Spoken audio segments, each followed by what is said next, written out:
오늘 하나님께서 우리에게 주시는 말씀은 마가복음 15장 33절에서 47절까지인데 33절에서 41절까지만 제가 봉독해 올리겠습니다. 낮 12시가 되었을 때에 어둠이 온 땅을 덮어서 오후 3시까지 계속되었다. 3시에 예수께서 큰 소리로 부르짖었다. 엘로이 엘로이 라마 사박다니. 그것은 번역하면 나의 하나님 어찌하여 나를 버리셨나이까 하는 뜻이다. 거기에 있는 사람들 가운데서 몇이 이 말을 듣고 말하였다. 보시오, 그가 엘리야를 부르고 있어. 어떤 사람이 달려가서 해면을 신 포도주에 푹 채워서 갈대에 깨어 그에게 마시게 하며 말하였다. 어디 엘리야가 와서 그를 내려주나 두고 봅시다. 예수께서는 큰 소리를 지르시고 숨지셨다. 같이 읽겠습니다. 그때에 성전 휘장이 위에서 아래까지 두 쪽으로 찢어졌다. 예수를 마주보고 서 있는 백부장이 예수께서 이와 같이 숨을 거두시는 것을 보시고 말하였다. 참으로 이분은 하나님의 아들이셨다. 제가 읽을게요. 여자들도 멀찍이 서 지켜보고 있었는데 그들 가운데서는 막달라 출신 마리아도 있고 자금 야고보와 요시의 어머니 마리아도 있고 살로메도 있었다. 같이 읽어요. 이들은 예수께 여자들이었다. 그 밖에도 예수와 함께 예루살렘에 올라온 여자들이 많이 있었다. 아멘. 우리 지난주에 예수님께서 그런 엄청난 모욕과 멸시를 참고 조롱을 참고 끝까지 십자가 희생을 감당하신 이유는 단 하나, 우리를 향한 사랑 때문이라고 했습니다. 희생이 큰 만큼 사랑이 크다는 것, 어떤 상황에서도 하나님께서 나를 사랑하신다는 실제적인 증거가 십자가라는 것을 영접했습니다. 그런데 사실 십자가는 사람을요, 천천히 죽이는 가장 잔인한 사형 방법입니다. 양 손목에 발목에 못이 박혀서 세워졌기 때문에 몸무게로 인해서 찢어질 것 같은 고통이 온 몸과 뇌에 전달이 됩니다. 너무 고통스러워서 발 버팀목에다가 힘을 주면은 발에 박힌 못의 통증이 전신에 퍼집니다. 얼마의 시간이 지난 후에 근육을 쥐어 짜는 것 같은 경련이 일어납니다. 그 후에는 호흡장애가 오기 시작합니다. 숨을 들이쉴 수 있는데 내쉴 수가 없어요. 숨 내쉬기 위해서는 온몸에 힘을 줘야 되고 몸을 움직이면 통증이 더 심해집니다. 시간이 가면서 심장에 있던 심장막에 물이 고이기 시작하고 심장에 압박을 주어서 가슴을 쥐어 짜는 것 같은 통증이 오기 시작합니다. 체액이 빠지기 시작하고 산소 공급이 되지 않아서 폐에 이산화탄소가 차기 시작하고 피가 응고되면 혼수 상태, 가사 상태에 빠지게 됩니다. 응고된 피로 인해서 다른 곳으로 피가 전달되지 않아서 서서히 말라 죽어갑니다. 그것이 어떤 사람에게는 사흘, 어떤 사람에게는 일주일, 죽었다, 까무러친다. 1000번 이상 까무러친다고 해서 1000번의 죽음. 숨이 끊어지는 그 순간에 관략근이 열려서 물과 피와 우물이 범벅이 되어서 흘러내리는 수치와 저주 그 자체가 십자가입니다.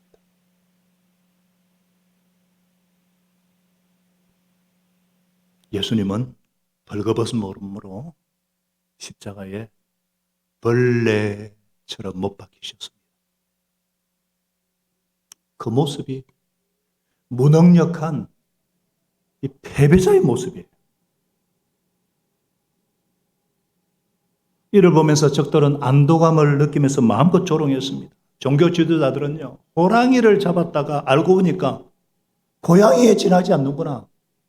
조롱하고 못 오겠어요. 예수님은 백성들에게 조롱받고 지도자들에게 조롱받고 같이 십자가에 못 박힌 강도에게까지 조롱받았습니다. 예수님께 소망을 걸었던 사람들은 이 순간 절망의 순간이에요. 예수님이 메시아인 줄 기대했던 사람들에게 이 예수님의 절규는 그 절망감을 더 깊게 하신 거예요. 셋시에 예수님이 큰 소리로 부르짖었어요. 엘로이, 엘로이 레마 사박다니. 나의 하나님 어찌하여 나를 버리셨나이까. 예수님은 제자들에게 버림당하시고 백성들에게 버림받으시고 종교 지도자들에게 버림받으셨어요.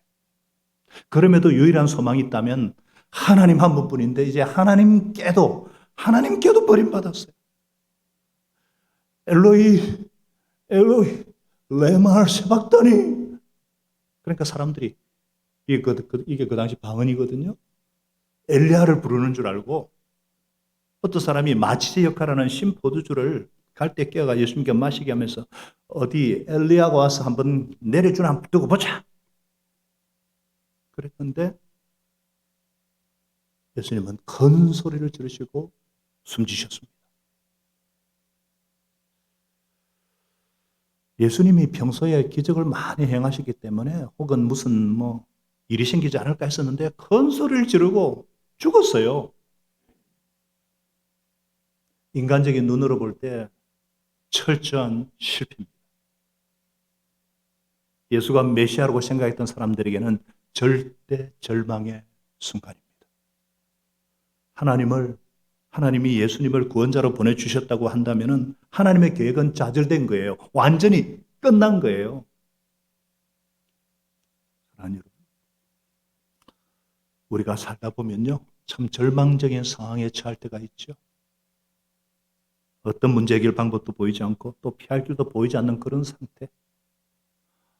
기도해도 하나님께서 잠잠하신 것 같고 응답도 없어요.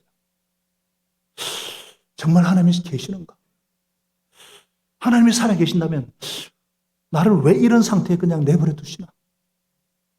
아니면 하나님이라 할지라도 이 문제만은 해결할 수 없는 것이 아닌가? 나에게 관심이 없는 것이 아닌가? 이런 회의가 드는 순간이 있죠. 그러나 인간의 눈으로 볼 때 절망으로 보이는 그런 상황에도 하나님은 여전히 일하고 계십니다. 하나님께서는 조용하신 것 같고 하나님께서는 잠잠하신 것 같고 하나님께서는 기도에 귀 기울이지 않는 것처럼 보여요. 그러나 절대 절망은 절대 희망으로 가는 과정입니다. 실패와 절망과 같은 그 십자가 아래에서 어떤 놀라운 일이 일어나고 있습니까? 강도를 구원하셨어요. 두 강도 중에 하나가 마음이 변해서 예수를 믿게 되었다는 사실이에요. 예수와 함께 십자가에 못 박힌 두 사람이 처음에는 욕을 했어요. 마가는 강도를 십자가에 못 박은 처음 상태만 적어놓고 있습니다. 그러나 예수님이 십자가에 달리실 때 끝까지 자리를 지켰던 여인들로부터 전해들은 이 누가는 자세하게 그 당시를 묘사하고 있어요. 누가복음 23장에 보니까 예수와 함께 달린 제수 가운데 하나는 예수님을 모독하며 말했습니다. 네가 그리스도가 아니냐? 너와 우리를 구원하라. 그런데 다른 하나는 그를 꾸짖으면서 말했어요. 처형을 받고 있는 주제에 너는 하나님도 두렵지 않느냐? 우리가 저지른 일에 마땅한 벌을 받고 있는데 당연한데 이분은 아무것도 잘못한 일이 없다. 그러면서 그는 예수님께 청했습니다. 예수님, 주님의 나라에 들어가실 때 나를 기억해 주십시오. 예수님이 그에게 말씀하셨어요. 내가 진정으로 아멘, 진정으로 너에게 말한다. 너는 오늘 나와 함께 낙원에 있을 것이다. 이런 절망적인 상황 가운데서 이제는 모든 것이 끝난 것 같은 상황 가운데서 하나님께서 일하고 계셨습니다. 강도가 구원받은 것. 예수님은요, 십자가에 못 박이는 그 순간조차도 이 땅에 오신 목적대로 한 잃어버린 영혼을 구원하셨어요.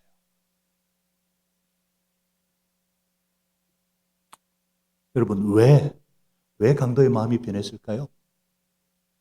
그렇게 처음에는 같이 저주하고 조롱하던 그 강도가 왜 마음이 변했을까요? 아마도 십자가에 달리신 예수님의 그 태도와 예수님의 말씀 때문이 아닌가 싶어요. 십자가상에서 예수님은 7마디 말씀을 하십니다. 그것을 가상칠언이라고 그래요. 십자가상에서 7마디. 그 중에 아버지, 저 사람들은 자기가 하는 걸 모릅니다. 저 사람들을 용서해 주십시오. 저 사람들은 자녀들이 무슨 일을 하는지 알지를 못합니다. 그 고통의 와중에서 자기를 못 박는 자들 향해서 용서를 빌을 수 있다는 거, 이게 여러분 가능하겠습니까? 보통은 막 악을 씁니다. 저주합니다. 더구나 무고하게 십자가에 달리면요, 몸부림을 서 별소리를 다 합니다. 우리가 몇 년 전에 우리 박효진 장로님 청송교도소 사형을 집행하던 그 효진 장로님이 오셔가지고 정교의자로 사형 직전에 50년 도 닦은 분도 악을 쓰면서 오줌을 질질질 짰다 그랬어요. 그 정도로 두렵습니다. 그런데 예수님은 그 처절한 십자가에 달리면서도 저 사람들을 용서해 주세요. 저들이 지금 자기들이 무슨 일을 하는지 모릅니다. 이 말이 강도의 마음을 충격으로 타고 왔지 않았을까? 내가 고통 중에 있으면 다른 사람의 고통이 눈에 들어오지 않죠. 내가 고통 중에 있으면 다른 사람의 필요가 보이지 않죠. 예수님은요, 십자가에 달리신 그 고통 속에서도 어머니를 마리아를 생각하시면서 제자에게 부탁하십니다. 제자 요한에게, 자, 이분이 이제부터 너의 어머니시다. 그때부터 그 요한이 어머니 마리아를 집으로 모시고, 아니 십자가 고통이 얼마나 극심한지 자기가 겪고 있는 그런 와중에서 어머니를 생각하고 어머니를 부탁한 이 예수님의 모습이 강도의 마음을 쾅 하고 때리지 않았나 싶어요. 그러면서 이 사람 마음이 점점 변하기 시작합니다. 이분은 정말 그리스도다. 이분은 정말 그리스도다. 염치 없지만 내 운명을 이분에게 맡겨야 되겠다. 그래서 예수님 나를 생각해 주세요. 그래서 네가 오늘 나와 함께 천국에 들어갈 것이다. 이 약속을 받은 거예요. 사랑하는 여러분, 우리 눈으로 볼 때는요, 절망적인 상황이 하나님께는 기회입니다. 정말 이제는 내가 할 수 없기 때문에 하나님밖에 의지할 것이 없고 하나님만 의지하기 때문에 하나님만이 하실 수 있는 일이 있어요.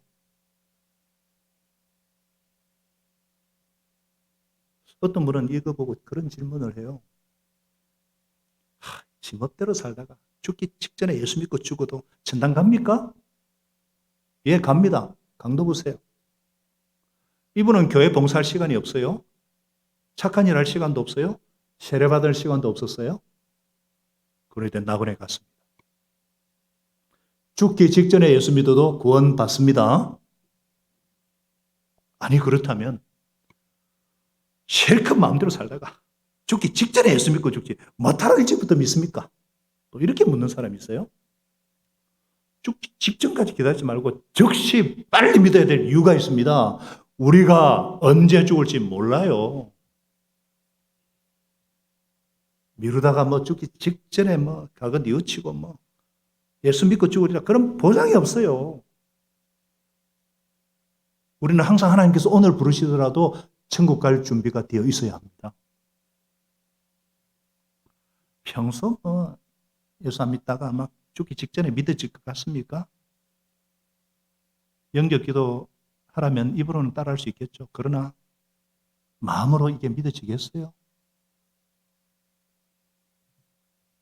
예수 믿는 것은요, 하나님께서 감동 주실 때에 즉시 영접해야 됩니다. 그런 감동이 다시 오리란 보장이 없습니다.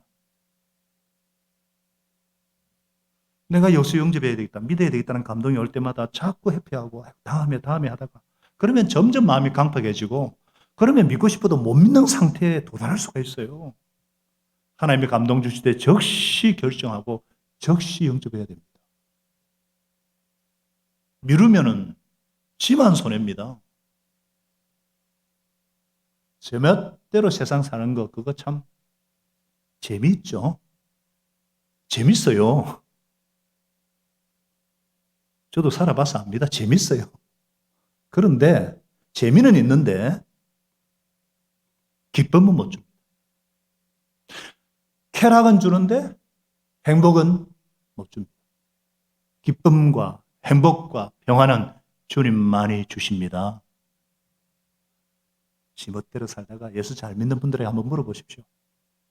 어느 때가 더 좋습니까? 다 지금이 좋다 그럴 거예요. 우리 교회는 대부분 그럴 겁니다.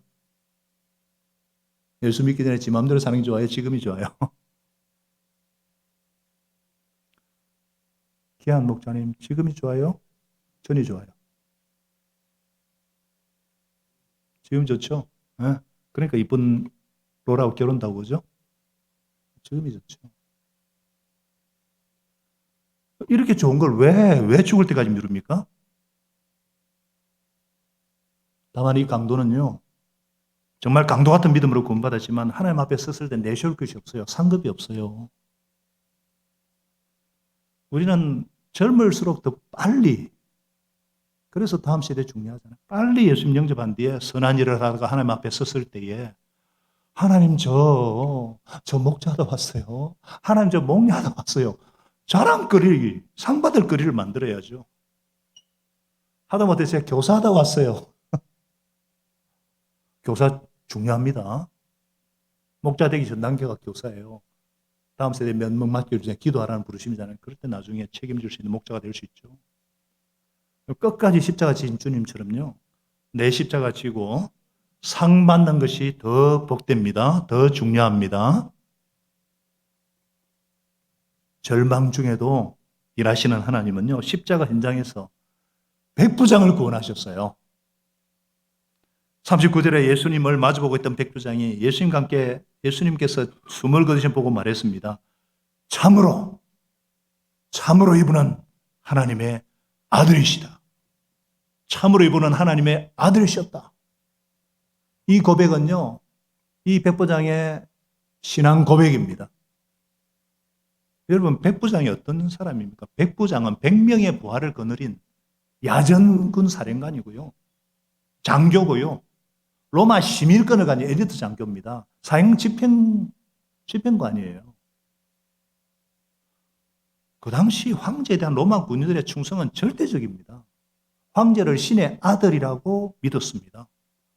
이런 백부장이 황제가 아닌 예수가 하나님의 아들이다. 이 고백은 단순한 고백이 아니에요. 황제를 향하던 절대적인 충성을 이제부터는 예수님께로 돌리겠다는 의지의 표현입니다. 이 놀라운 일들이 일어나고 있는 거예요. 절망의 순간입니다. 구세주로서 예수님 삶이 끝난 것 같습니다. 예수님께서 하나님께도 버림받은 것 같아요. 악이 승리한 것 같아요. 모든 것이 끝난 것 같아요. 그러나 그런 중에도 하나님은 일하고 계셨습니다. 구원의 놀라운 역사가 이루어지고 있어요. 더 놀라운 것은 인류 구원 역사가 이루어지고 있다는 사실이에요. 예수님이 큰 소리를 지르시고 숨지는 그 순간 성전의 휘장이 위에서부터 아래로 쫙 찢어졌습니다. 지성소 안에만 있는 휘장이에요. 지성소는 뭐냐? Holy of Holies. 거룩한 것 중에도 거룩한, 지극히 거룩한 곳이 지성소입니다. 거기는 대제사장만이 들어갈 수 있어요. 1년에 딱 한 번만 들어갈 수 있어요. 백성의 죄를 사하기 위해서 짐승의 피를 갖고 들어가야 돼요. 들어갈 때도 잘못하면 죽을까 봐 목욕을 제기하고 자기 죄를 사하기 위한 정결의 식을 하고 짐승의 피를 갖고 들어가야 돼요. 여전히 하나님 잘못 만나면 죽을까 싶어가지고 향로를 들고 가서 연기로 자기를 가려야 돼요. 그런 지성소를 맡고 있던 시장이 위에서부터 아래로 쫙 두 쪽으로 갈라졌어요. 이거는 황소가 해도 찢을 수 없는, 사람이 찢으면 아래서 찢어야 되잖아요. 위에서 찢은 것이 무엇입니까? 하나님이 찢으신 것입니다. 그 지성소가 활짝 열린 거예요. 여러분, 지금 하나님께서 우리에게 지금 무슨 말씀을 하시는 것입니까? 지성소가 활짝 열린 것은 무슨 뜻입니까? 하나님과 우리를 가로막고 있는 장벽이 무너졌다는 거예요. 하나님과 우리 사이를 가로막고 있는 죄입니다. 죄가 너희와 너희 사이를 갈라놓았고, 죄가 있기 때문에 우리는 하나님을 두려워하지 않을 수 없고, 죄가 있기 때문에 하나님께서 우리를 벌하시지 않을 수 없는데, 예수님께서 우리가 받아야 될 모든 죄의 형벌, 천벌을 대신 받으신 거예요. 지옥의 고통을 대신 받으신 것입니다. 여러분과 제가 과거에 지은 모든 죄, 지금도 짓고 있을지 모르는 죄들, 앞으로도 짓을 모든 죄까지 한꺼번에 다 짊어지시고 우리가 받아야 될 천벌을 예수님이 대신 받으신 거예요. 그래서 하나님과 우리 사회를 가로막고 있는 이 죄의 장벽을 깨끗하게 제거하셨습니다. 히브리서 9장 11절은 말씀합니다. 그리스도께서는 대제사장으로서 단 한 번에 지성소에 들어가셨습니다. 그는 염소와 송아지의 피로 하지 아니하고 자기 피로써, His own blood, 자기 피로써 우리에게 영원한 구원을 이루셨습니다. 단번에 영원히, once and for all, 단번에 영원히. 이로써 하나님과 우리와의 관계가 회복되었습니다. 더 이상 하나님이 두려운 존재가 아니에요. 히브리서 10장 24절은 계속 말씀합니다. 이제는 우리가 예수를 피를 힘입어서 담대하게 지성소에 들어가게 되었습니다. 예수님께서 자기 육체로 휘장을 쫙 찢으심으로 우리에게 새로운 살 길을 열어주셨기 때문입니다. 자기 육체를 찢으시고 하나님께 이르는 상길을 열어주신 이 놀람. 그래서 이제는 제사장을 통하지 않고도 너희들 언제든지 나에게 올 수 있어. 죽음을 두려워하지 않고 나를 만날 수 있어. 너와 나를 가리고 있는 죄의 이 휘장이 탁 찢어졌기 때문에 나는 너희 아버지가 되고 너희는 나의 사랑받는 아들, 딸이 되는 거야. 이 메시지를 친히 보여주신 것입니다. 사랑하는 여러분, 십자가 위에서 예수님은요, 그 순간은 죄의 화신, 저주의 화신이 되셨어요. 하나님조차도 그 순간 고개를 돌려야 됐습니다. 그래서 나의 아버지, 어찌해서 나를 버리셨습니까? 이렇게 절규하셨어요.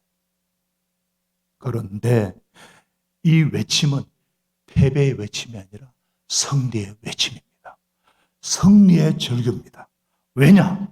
예수님이 큰 소리를 지르시고 숨지셨는데 마가는 이걸 간단하게 묘사하고 있지만 끝까지 십자가 옆을 지켰던 요한과 여인들은 예수님이 하신 이 큰 소리가 무엇인지 그 내용을 알고 있어서 요한 사도는 그것을 적고 있습니다. 그것이 무엇입니까? 다 이루었다는 거예요. 다 이루었다. 이 큰 소리를 지르시고 숨을 거두셨어요. 다 이루었다. 헬라어로 테텔레스타이. 한번 따라하시다. 테텔레스타이. 이거는 기억하셔야 돼요. 테텔레스타이. 다 이루었다는 뜻입니다. 원래 상업 용어거든요. 어떤 사람이 돈을 꿨어요. 월부로 갚아기 시작하다가 마지막 빚을 다 갚았을 때 확인 도장을 딱 찍어 주는 것이 테텔레스타이. 다 지불했다. 다 갚았다 이거예요. 예수님께서 내 죄값과 인류의 죄값을 다 지불했다. 선언하시고 돌아가신 것입니다. 할렐루야. 우리가 이 세상에 살면서 참 마음속으로 지은 죄, 행동으로 지은 죄, 생각으로 지은 죄, 해서는 안 될 일을 너무나 많이 하고 할 거를 너무 못하면서 살았잖아요. 천벌을 받아 마땅한 우리잖아요. 그런데 이 죄값을 예수님이 다 지불하셨어요.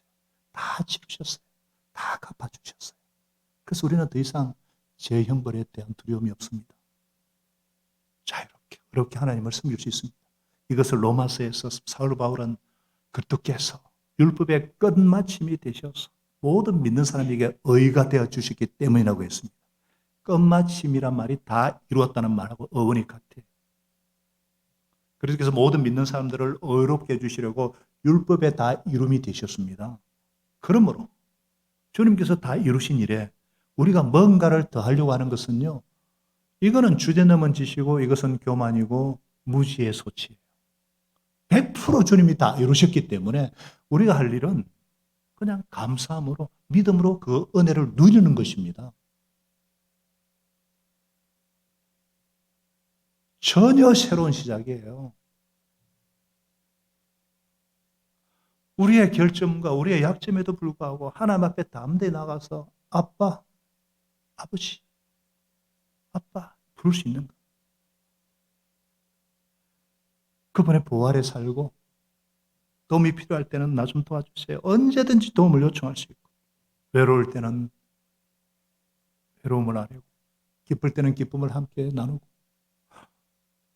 아픔이 있을 때는 위로를 기대하는 이 새로운 시작, 새로운 살길.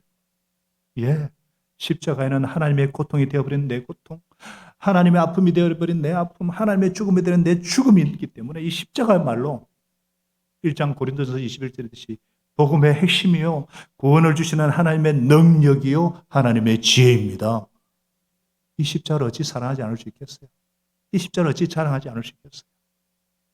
사랑하는 여러분, 모든 것이 끝난 것 같은 절망의 상태, 사람들에게도 버림받고 하나님께도 버림받은 패배자로 보이는 그 상태, 드디어 악이 승리한 것 같은 상황 가운데서도 하나님은 일하고 계셨습니다. 하나님의 구속 역사는요, 계속되고 있었고 놀라운 반전, 역전의 역사가 이루어지고 있었던 것입니다. 우리 하나님은 절망 중에도 일하시는 반전의 하나님, 역전의 하나님이십니다. 절망 중에도 일하시는 반전의 하나님, 역전의 하나님이십니다. 절대 절망을 절대 승리로 이끄시는 하나님을 찬양합니다. 할렐루야. 이 승리는 십자가로 악마의 일을 멸하신 승리예요. 영원한 승리입니다. 완벽한 승리입니다. 예수 십자가는 패배를 승리로 바꾼 영광의 십자가, 광명의 십자가입니다. 그래서 우리가 어떤 절망적인 상황이 있을 때라도 하나님께서 일하고 계시다는 것을 꼭 기억합시다. 우리에게는 절망적인 상태지 하나님께는 절망적인 상태는 없어요. 그건 우리 하나님에게는 기회일 뿐입니다. 절대 절망이 절대 희망으로, 절대 절망이 절대 승리로 가는 과정일 뿐입니다. 할렐루야.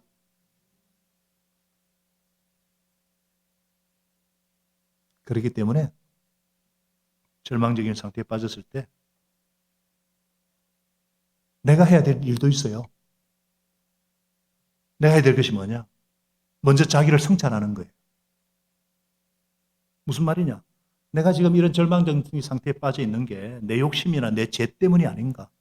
아니면 하나님의 뜻에 어긋났기 때문에 그렇진 않는가? 성찰하라는 거예요. 살피라는 거예요. 어떤 사람은 자기가 다 저질러 놓고 나서 자기 뜻대로 절망 상태에 기어 들어가고 난 뒤에 하나님이 계십니까? 안 계십니까? 왜 날 안 도와주십니까? 이러는 분이 있어요. 그렇게 기어 들어가는 사람을 어떻게 해요, 하나님도? 그래서 내가 지금 처한 절망적인 상황이 내 때문에, 내 욕심이나 내 죄나 하나님께서 어긋나기 때문에 생긴 게 아닌가 살피고 회개해야죠. 하나님, 제가 잘못했습니다. 하나님, 제가 이 자리에 선 건 제 탓입니다. 다시는 이러지 않기를 약속드립니다. 이게 내가 해야 될 첫걸음이고요. 그 다음은 기도해야 됩니다. 기도하는 거예요. 우리 예수님은 절망적인 상황에서도요, 구조로서 일을 하셨는데, 이거는 구원 역사가 이루어진 건 우연이 아닙니다. 예수님의 기도 때문입니다. 예수님의 겟세마네 동산에서 피땀 흘려가면서 기도한 게 내용이 뭐예요? 내 뜻대로 하지 마시고 아버지의 뜻대로 해주십시오. 예수님은 당신을 이 땅에 보내신 하나님의 뜻을 알았고, 구원의 역사를 이루기 위해서는 당신이 십자가에 돌아가셔야 할 것을 알았고, 그러나 하나님의 사랑이 끊어지는 것에 대한 두려움이 있었기 때문에 잔을 옮겨달라고 했지만은, 그러나 내 뜻대로 마시고 아버지의 뜻대로 하시옵소서 기도했기 때문에 구원 역사가 일어났던 것입니다. 그래서 우리도 절망적인 상태에서 기도하셔야 돼요. 근데 절망적인 어떤 상태나 그런 데 빠지면은 하나님도 뭐 배울 수 없을 것 같아서 기도를 멈춥니다. 절대 그러시면 안 됩니다. 그럴수록 그때가 더 기도가 필요한 때예요. 하나님은 그 기도를 통해 일하십니다. 그렇기 때문에 소망을 갖고 기도하는 것이 중요합니다. 다 같이요? 소망을 갖고 기도하는 것이 중요합니다. 우리는 상황을 제대로 잘 못 봐요. 우리가 보기에는 지금 절망적인 상황 같거든요. 그런데 하나님은 여기저기서 사실은 준비 작업하고 계세요. 눈에 띄지 않는 곳에 일을 하고 계시는데 우리가 그거 모르니까 하나님이 가만히 계신 것 같거든요. 그거 아닙니다. 시편 기자 말씀 하나님은 주무시도 졸지도 않는다고 했어요. 하나님은 항상 우리 주위에서 일하고 계십니다. 믿는 자의 기도, 도움을 찾는 자의 기도를 외면하지 못하시는 분이세요. 그렇기 때문에 하나님 일한 게 내 눈에 보이지 않는다고 하나님께서 내 기도 안 들으시고 잠잠하다 생각하지 마시기 바랍니다. 하나님께서는 절망 중에도 일하시는 분이시기 때문입니다. 지난주도 한 목사님이 그런 고백을 했어요. 정말 절망 중에 하나님께서 일하셨다. 뭐 대한민국도 지금 위기님 절망님 말이 많은데 절대 희망으로 절대 승리로 바꾸실 것입니다. 대한민국은 하나님이 함께 하시는 기적의 나라이기 때문입니다. 아무리 우리 창길 목사님 기도 안 들어 악이 행행하고 거짓이 난무하고 공정과 상식이 무너진 것 같아 볼지라도 여러분 소망 포기하지 맙시다. 왜냐? 하나님은 악한 자도 쓰셔서 당신의 뜻을 이루십니다. 하나님은 악한 자의 행위를 통해서도 선을 이루시는 반전의 하나님이십니다. 그래서 8장 28절 로마서에 하나님은 모든 것을 합력하여 선을 이루시는 분을 우리가 알기 때문입니다. 예수 믿는 사람은요, 십자가 군병들에게는 패배란 게 있을 수 없습니다. 승리뿐입니다. 저와 여러분이 절망 가운데서 일하는 하나님을, 십자가에 승리하신 하나님을 굳게 붙잡고 어떤 가운데서도 절대 포기하지 말고 소망을 갖고 기도함으로 절망의 상황이 축복의 기회로 변하는 놀라운 하나님의 역사를 체험하시기를 예수님의 이름으로 부탁드립니다. 기도하겠습니다. 하나님 아버지, 우리 한번 이 시간에 좀 한 1, 2분 정도 하나님과 친목에 대한 시간을 가지면 좋겠어요. 들으신 말씀을 생각하면서 하나님과 자유롭게 한번 대화 나누십시다. 여러분이 가진 생각 나누시고 말로도 표현하시고 마음속에 있는 느낌을 말로 표현하시고 감사하면 감사도 표현하고 회개할 게 생각나면 회개하시고 약속할 수 있으면 약속하시고 그런 가운데 하나님께서 정말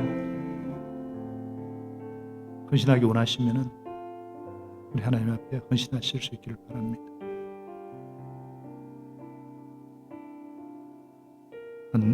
기도하겠습니다.